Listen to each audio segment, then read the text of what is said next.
Your question to President Reagan. Mr. President, I want to raise an issue that I think has been lurking out there for 2 or 3 weeks and cast it specifically in national security terms. You already are the oldest president in history, and some of your staff say you were tired after your most recent encounter with Mr. Mondale. I recall yet that President Kennedy had to go for days on end with very little sleep during the Cuba Missile Crisis. Is there any doubt in your mind that you would be able to function in such circumstances?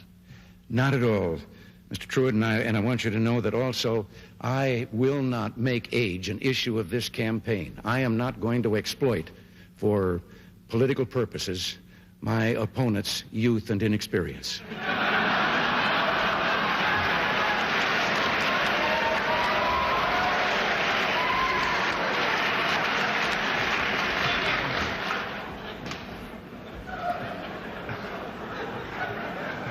If I still have time, I might add, Mr. Truitt, I might add that it was Seneca or it was Cicero, I don't know which, that said, if it was not for the elders correcting the mistakes of the young, there would be no state. Mr. President, I'd like to head for the fence and try to catch that one before it goes over, but I'll go on to another question.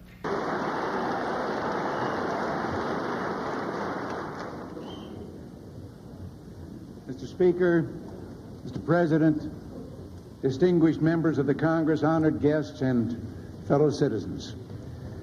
Today marks my first State of the Union address to you, a constitutional duty as old as our republic itself. President Washington began this tradition in 1790 after reminding the nation that the destiny of self-government and the preservation of the sacred fire of liberty is finally staked on the experiment entrusted to the hands of the American people. For our friends in the press who place a high premium on accuracy, let me say, I did not actually hear George Washington say that.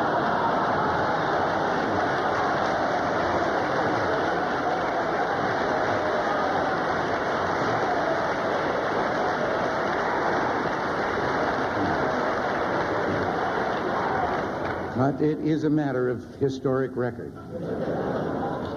On our way here in Air Force One, I was looking down over your countryside out here because most of the way from Oklahoma, I was looking down at clouds.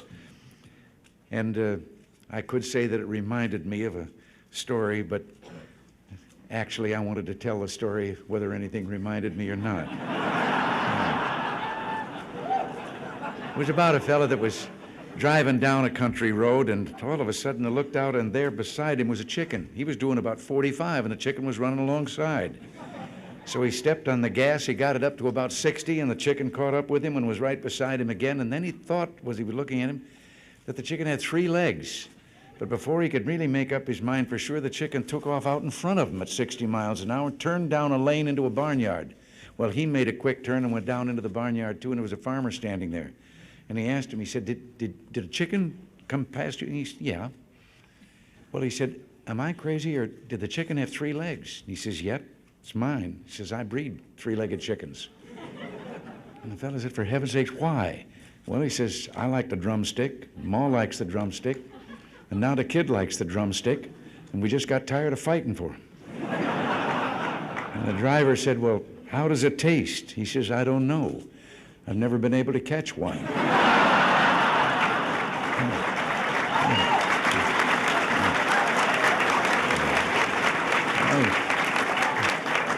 Well, seriously, since... Thank you very much. Thank you all. Thank you. As Henry VIII said to each one of his 6 wives, I won't keep you long.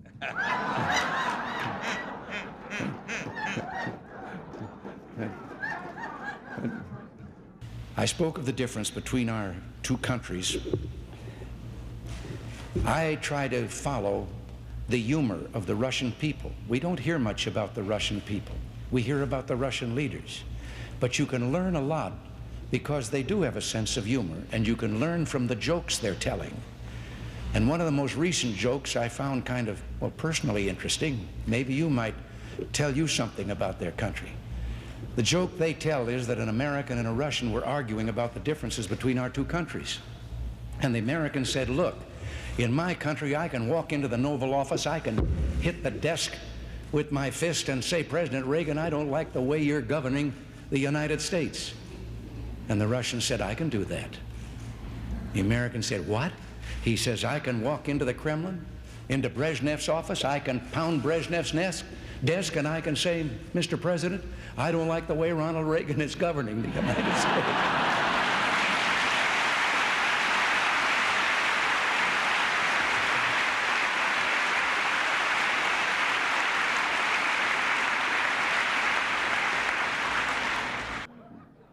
Now, I know that a lot of you have been having some fun with my advancing years. You even tied my recent surgery to my age.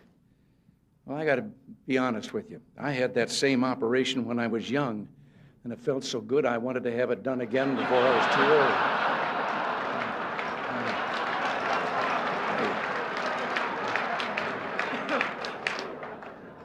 But I am aware of my age. When I go in for a physical now, they no longer ask me how old I am. They just carbon date me.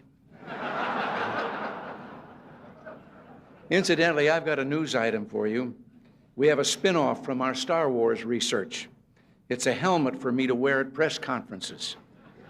All I do is push a button and it shoots down incoming questions. You have to admit, though, that my attitude is better than linebacker George Atkinson's when he was with the Oakland Raiders.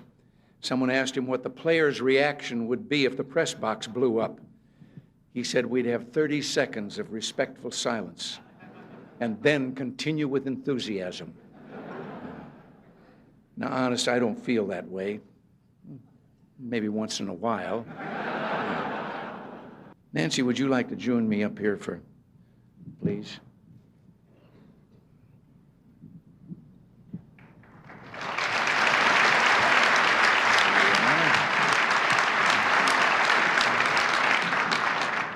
I know it's getting late, dear, but it's not often that we have so many people who've written about us and broadcast about us all together in one room like this, and I thought you might like to say a few nice words to them.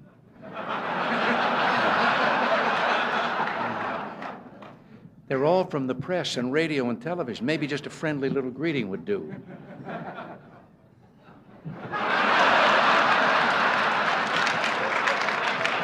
How about just a word or two, something friendly, even one kind word?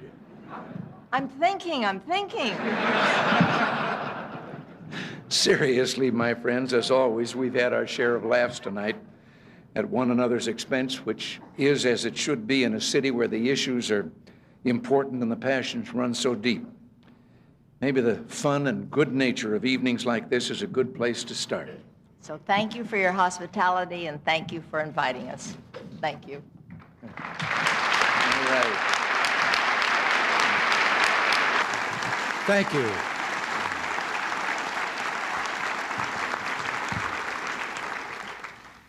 Thank you all so very much.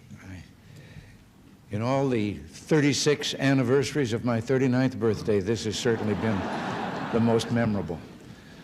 George, Barbara, all of you up here on the top shelf, together with me, and all of you, ladies and gentlemen, I am enormously touched.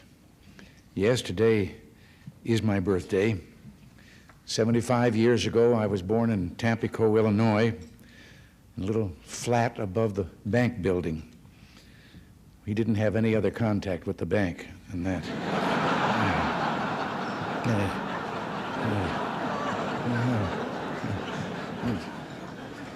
Now, here I am, sort of living above the store again.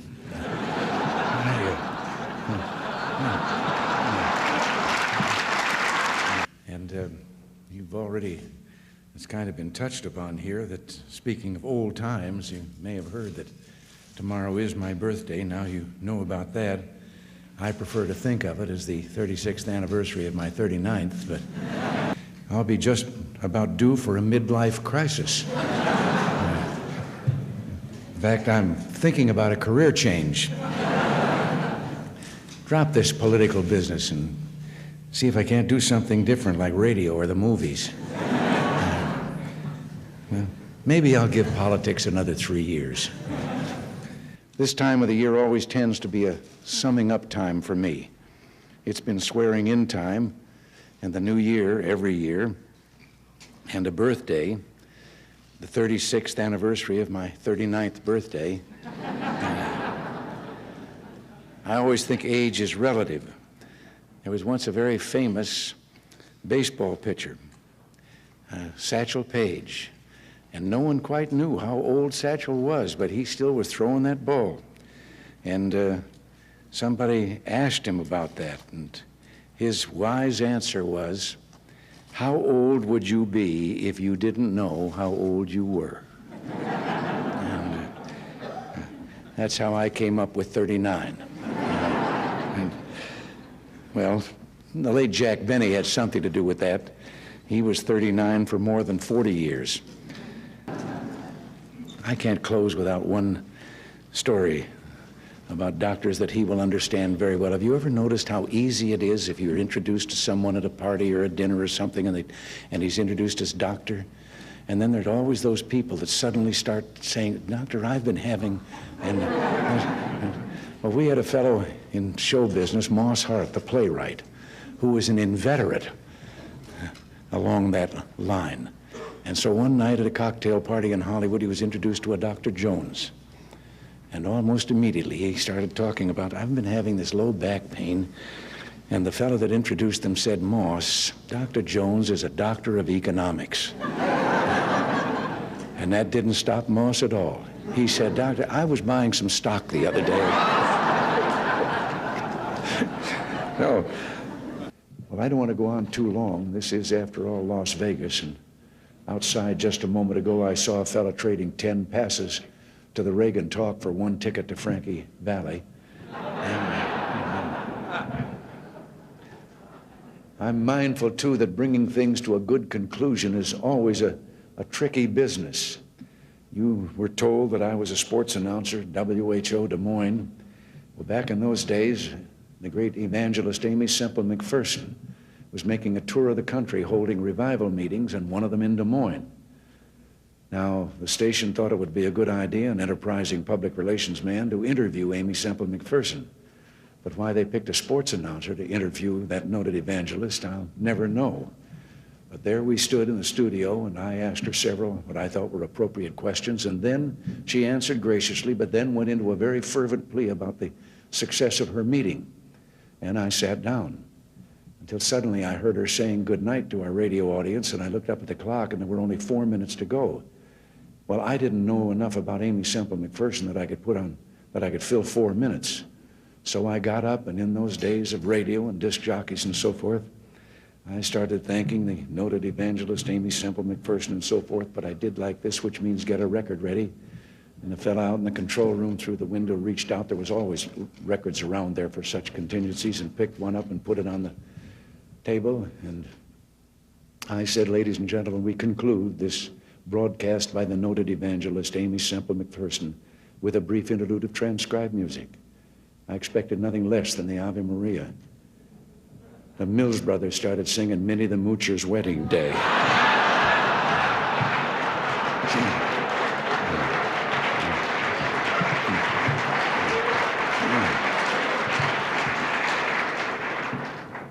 She never did say goodbye. She just slammed the studio door as she went out.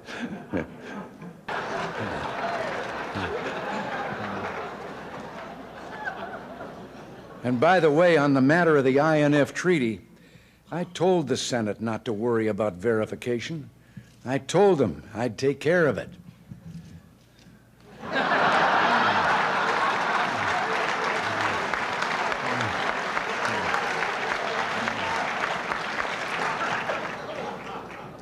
And while Gorbachev was here, I even made him write 100 times, "I will not cheat, I will not cheat."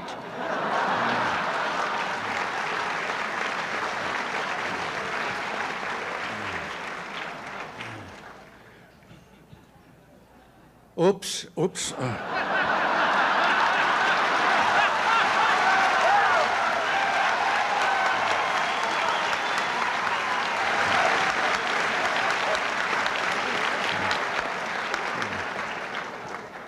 Well, now, during my presidency, I've always emphasized diplomacy. But sometimes it comes to the point you have to use force in foreign affairs.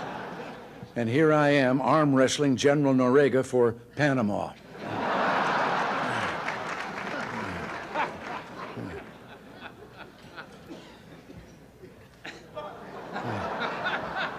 We really enjoyed our trip to China, and we're amazed that the population was over 1 billion people. And as you can see here, the lines are terrible.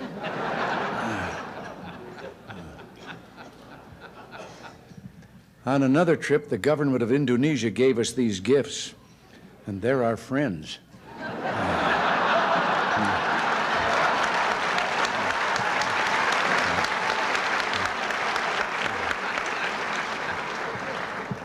Actually, I love this shirt. I finally found something louder than Sam Donaldson.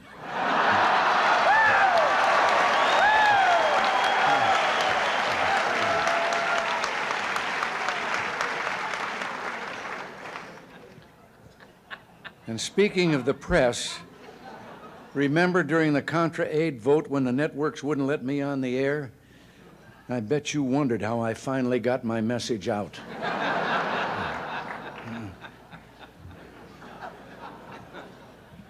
It's no secret that the press and I sometimes don't get along. In addition to my standard ploy of using helicopter noise to avoid reporters' questions, I've now added a new method to avoid questions: tear gas.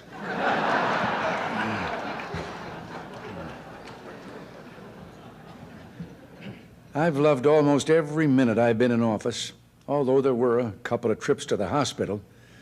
In case you're wondering what happened here, I had just said, "So, Don, you say you're going to write a book."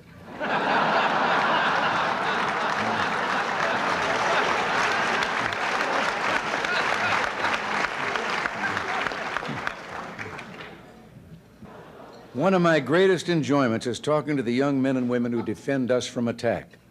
Here I am on top of the White House, and the soldier is explaining where he thinks the next book will come from.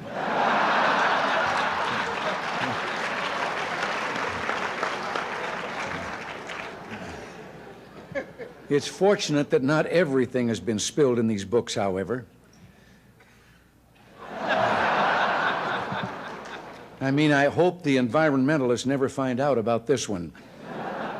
We used to fly Air Force One over Wyoming low and shoot buffalo from the window.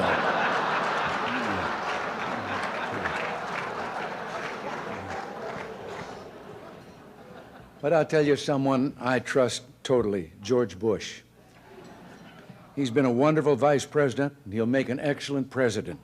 And that's why I endorsed him and why I'll work hard for him this fall. Here we are listening to one of his speeches.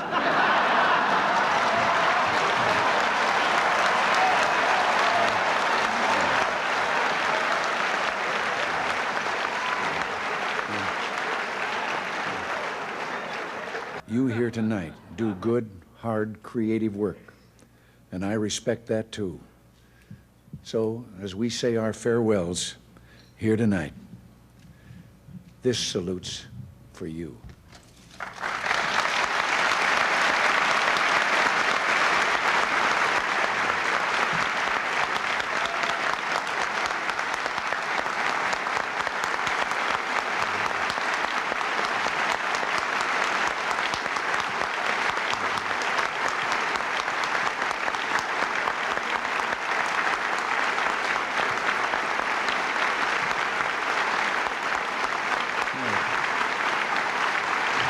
Now,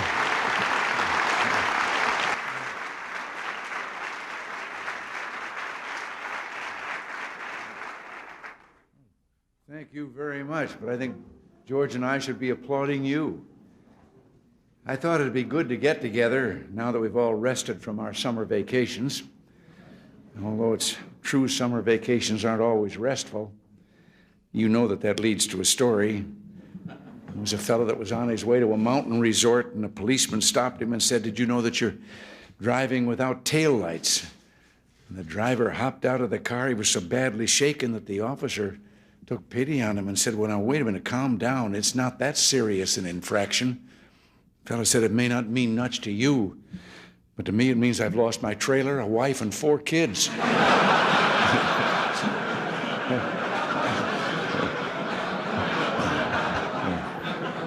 I was in Las Vegas some years ago to address the annual Farm Bureau meeting. And on my way to the hall, a fellow recognized me and asked what I was doing in Las Vegas. And I told him I was there, what I was there for. And he said, what are a bunch of farmers doing in a place like Las Vegas? And I couldn't resist. I said, Buster, they're in a business that makes a Las Vegas crap table look like a guaranteed annual income.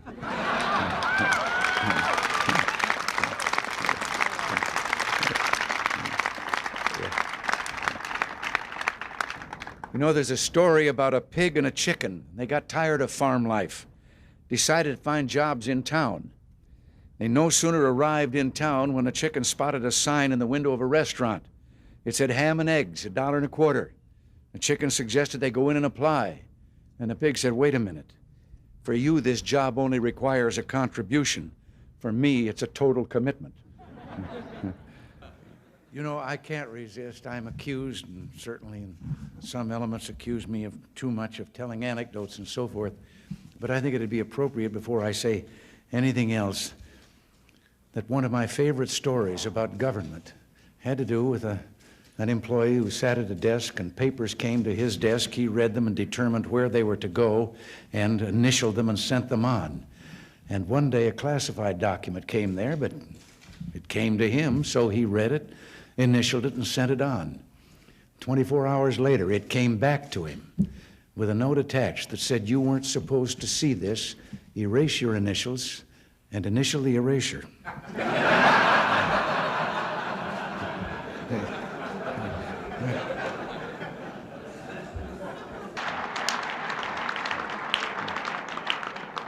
But even Howard Baker's writing a book about me.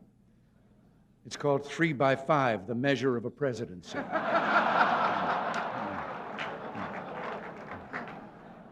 Mike Devers, in his book, said that I had a short attention span. Well, I was going to reply to that, but oh, what the hell, let's move on to something else.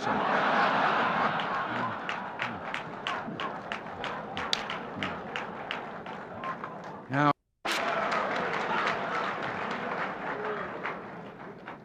George Bush is doing well. George has been a wonderful vice president, but nobody's perfect. I put him in charge of anti-terrorism, and the McLaughlin Group is still on the air.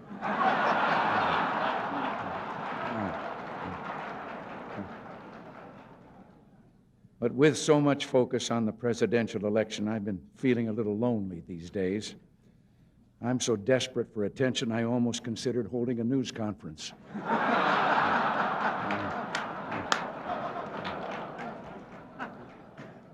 I've even had time to watch the Oscars. I was a little disappointed in that movie, The Last Emperor. I thought it was going to be about Don Reagan.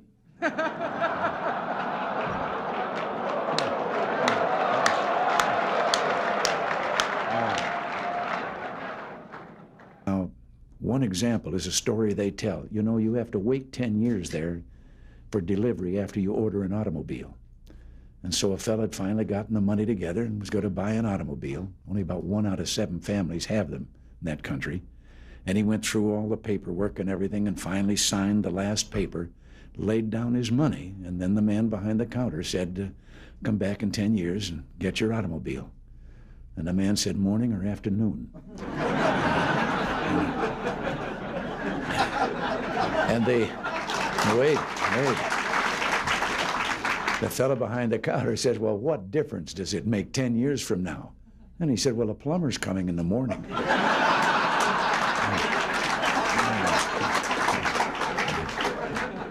I know that some of you are no beginners when it comes to writing headlines. Reminds me a little bit of a cub reporter. You knew that something would remind me of a story. A cub reporter whose first solo assignment was interviewing a fellow who was just going to have a birthday that made him the oldest person in town. And he got to the address. It was an older building out in the outskirts of the city, and elderly gentleman ushered him in. He sat down, and the reporter determined he was the man, and he said he was there for the interview, and he led right to the matter about how old are you, and the man said 96. He said, to what do you attribute your longevity? And the fellow said, I don't smoke, drink, or run around with wild women. And at that moment, there was a crash from upstairs. And the reporter looked up, and he said, what was that? And the old boy said, oh, that's Dad. He's drunk again.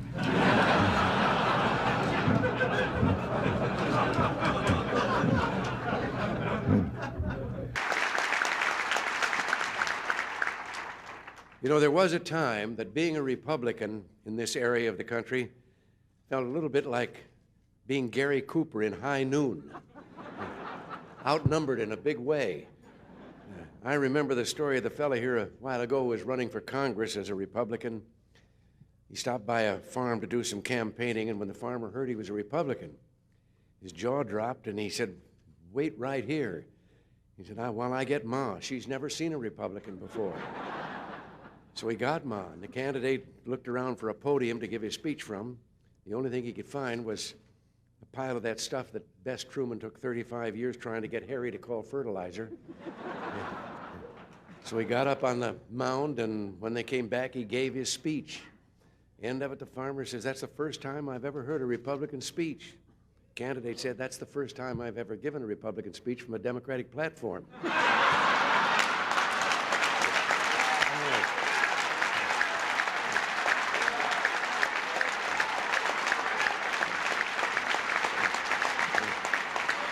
It can be best described in a story I like. Three fellows that went out of the building to get in their car and found they'd locked the keys in. They were locked out. And one of them said, get a wire coat hanger, and we straighten it out, and I can get the... And the other one says, you can't do that. Somebody think we're stealing the car. And the third one said, well, we better do something pretty quick because it's raining, starting to rain, and the top's down.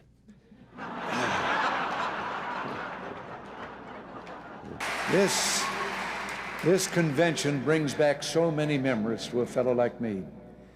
I can still remember my first Republican convention. Abraham Lincoln giving a speech that sent tingles down my spine. No, I have to confess I wasn't actually there. The truth is, way back then, I belonged to the other party. Seems that 25 of San Francisco's top bootleggers, this is a little story to illustrate what I've just said about candor.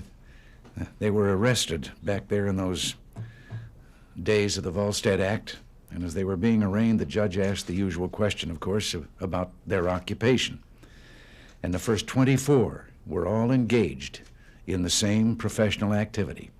Each claimed he was a realtor. And then he got to the last one, the 25th, and says, and what are you?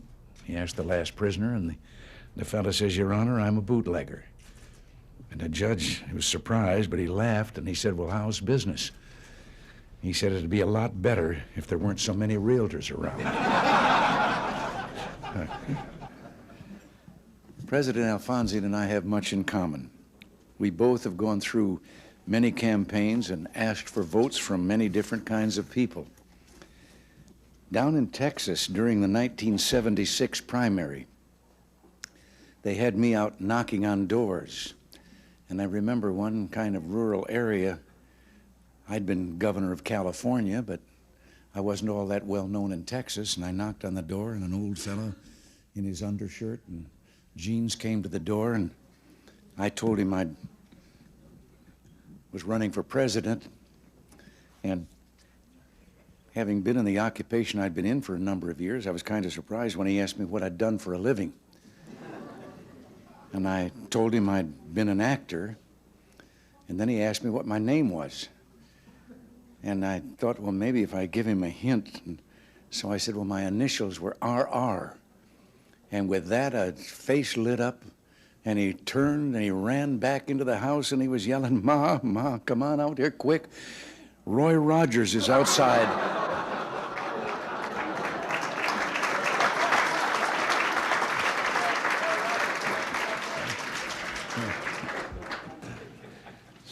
course, asking for help suggests a certain degree of trust, which reminds me of a story. It has to do with a fellow that fell off a cliff, and he grabbed a limb on the way down, and there he hung, dangling above the rocky canyon, and he looked up and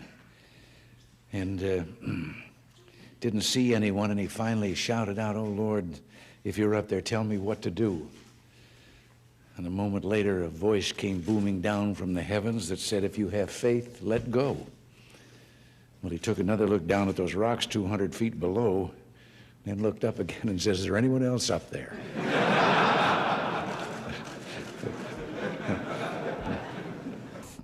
We're to the fourth cartoon. Now, this one, it's titled The Great Communicator, but as you can see, there's been some mistake there. They left the balloon blank, so I think that I will start filling it in.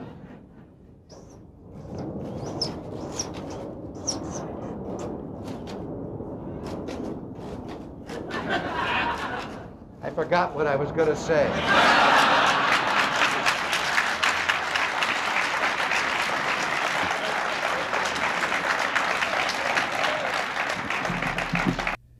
Reminds me a little bit of the story of the man that took his young son-in-law out and was going to introduce him to golf, and told him all that he had to do, and teed up the ball, and the kid took a swing, and he missed the golf ball entirely, but hit a ant's nest there and into the air, and so lined up and took a crack at it, and again hit another gouge out of the ant's nest, and now there were ants flying all the way through the air, and as he lined up for the third try, 2 ants peeked out of the crater that he'd left, and one of them said, "If we want to survive this, we better get on the ball."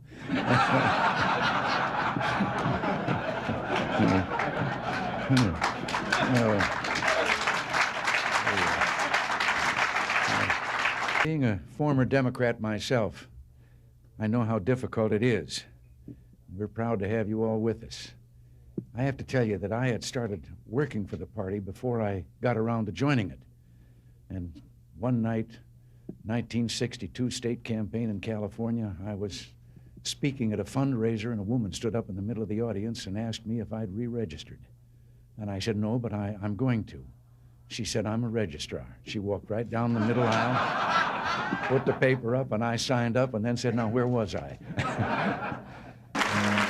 Could I just say something here about this? I'm half Irish, too. The other part is English and Scotch. But I just can't help but telling you, and you can take this with you as I'm going to take this with me. I was visiting Ireland and my father's ancestors' background and community and so forth, and then found myself on Cashel Rock, where St. Patrick erected the first cross. And the young Irish guide was taking us through the old ancient cemetery. And we came to one tombstone, and he proudly pointed out, and the tombstone was inscribed, "Remember me as you pass by, for as you are, so once was I. But as I am, you too will be, so be content to follow me." And this had proven too much for some Irish who had scratched on the stone underneath, "To follow you, I am content. I wish I knew which way you went." You know, so much of what we're trying to do, and so much of this, depended on real communications. And I can't resist. I've told this story before, and if some of you have heard it before, it illustrates communications. You'll have to forgive me, but life not only begins, or lumbago, I should say, not only begins at 40, but so does the tendency to tell the same story over and over again. But I've always thought of the importance of communication and how much a part it plays in what you and I, what all of us are trying to do. And one day, a former place kicker with the Los Angeles Rams, who later became a sports announcer, Danny Villanueva, told me about communications. He said he'd been having dinner over at the home of a young ball player with the Dodgers. The young wife was bustling about getting the dinner ready. They were talking sports, and the baby started to cry. And over her shoulder, his busy wife said to the ball player, "Change the baby." And he was a young fella, and he was embarrassed in front of Danny, and he said, "What do you mean, change the baby? I'm a ball player. That's not my line of work." And she turned around, put her hands on her hips, and she communicated. She said, "Look, Buster, you lay the diaper out like a diamond. You put second base on home plate. You put the baby's bottom on the pitcher's mound. You hook up first and third, slide home underneath, and if it starts to rain, the game ain't called. You start all over."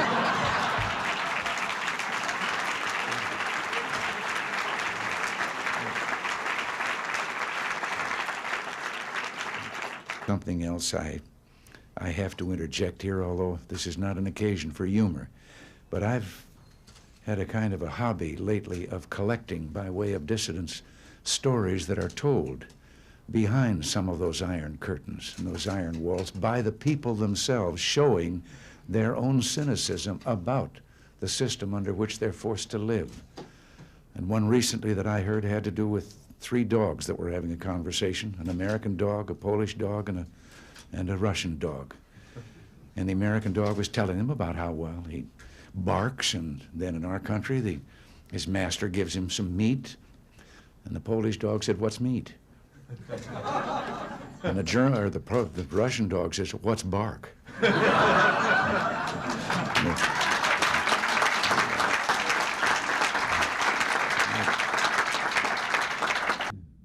Reminds me of a story. In case you were wondering, this is my way of sliding into a story. Many of you here work on East-West trade issues, and I like to collect stories that I can verify that the Russian people tell among themselves, so I'm going to tell you this one. It's about General Secretary Gorbachev.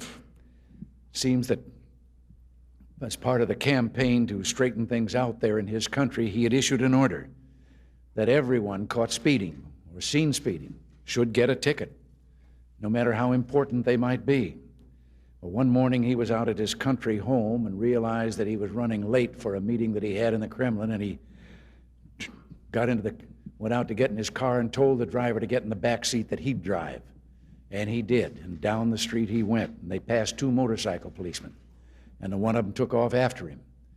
And a little while later he came back and joined his companion, the other motorcycle officer, and the fellow said, "Did you give him a ticket?" And he said, "No." Well, he said, "Why not?" Well, he said, no, this was someone too important. Well, he said, "We were told to give it no matter who it was, that they were get a ticket." No, he says, not that. Well, he said, "Who was it?" Well, he said, I don't know, I couldn't recognize him there, but his driver is Gorbachev.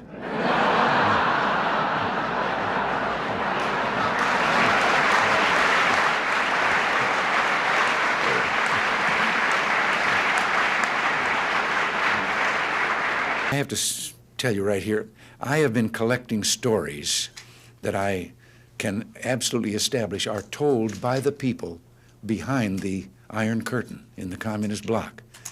And they're stories that reveal their kind of cynicism about the system under which they live. And one of the more recent ones that I heard was about the man walking along the street at night, Moscow. Soviet soldier called to him to halt. He started to run. The soldier shot him. And another man said, "Why did you do that?" Well, he said, "Curfew." Well, he said, "It isn't curfew yet." He said, "I know. He's a friend of mine. I know where he lives. He couldn't have made it."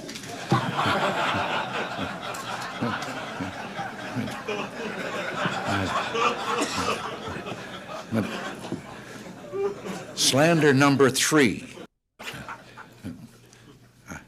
That does, I shouldn't, I know, but that does trigger another one of those stories I've picked up from over there.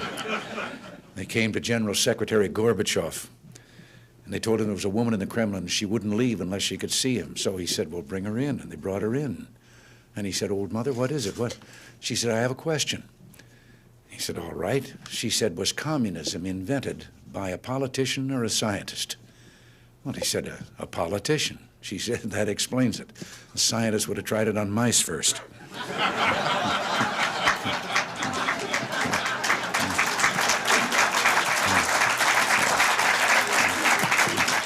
You know, there's a story about a young fellow from the city who hired out to work on a farm during the harvest season. And the first morning, everyone was up well before dawn. The new hired hand and the farmer made their way in the dark out to the oat field, neither one of them saying a word. And finally, the city fellow asked, what kind of oats were they going to cut? Wild oats or tame oats? And the farmer, a little surprised, said, "Well, tame oats, of course. Why do you ask? Well, he said, I was just wondering why we're sneaking up on him in the dark. There's a story, and I understand it's true. It's about a newspaper photographer out in Los Angeles. Kind of reminds me of Howard. He was called in by his editor and told of a fire that was raging in Palos Verdes. That's a hilly area in the southern part of Los Angeles County. And the photographer's assignment was to rush down to a small local airport, board a waiting plane, go out and get some pictures of the fire and be back in time for the afternoon edition. Well, he raced down the freeway, broke all the traffic laws, got to the airport, drove his car to the end of the runway, and sure enough, there was a plane revving up its engines, ready to go. He jumped in the plane shouting, "Let's go," and they were off. At about 5,000 feet, he began getting his camera out of the bag, told the fellow flying the plane to get him over the fire so he could get his pictures and get back to the paper. And from the other side of the cockpit, there was a deafening silence. And then he heard those words he will always remember. "Aren't you the instructor?"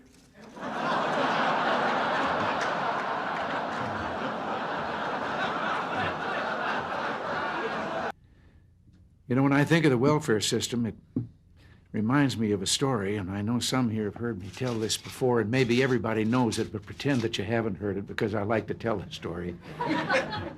It's a story about the parent with the two children and two sons, and one of them was a dyed-in-the-wool pessimist, and the other one was an incurable optimist. And they thought they were both so unrealistic that they talked to a psychiatrist about it, and he said he thought he could solve the problem. And they said, well, what? Well, he said, let's get the most magnificent set of toys any boy ever had, and we'll put him in a room. We'll take the pessimist there, and then we'll turn him loose, and when he sees those toys and knows they're all for him, he'll get over being a pessimist. Well, he said, what are you going to do about the optimist? Well, he said, I have a friend who's got a racing stable, and he said, we can get quite a quantity of what they clean out of the stable, and we'll put that in another room, and when the optimist has seen his brother get those toys, and then he gets that, he'll get over being an optimist. Well, they did it.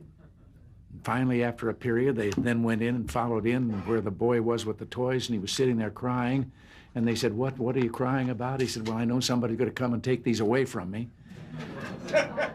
And they went down to the room with the optimist, and he was on that top of that pile of stuff, and he was throwing it over his shoulder as fast as he could. And they said, what are you doing? He says, there's got to be a pony in here somewhere.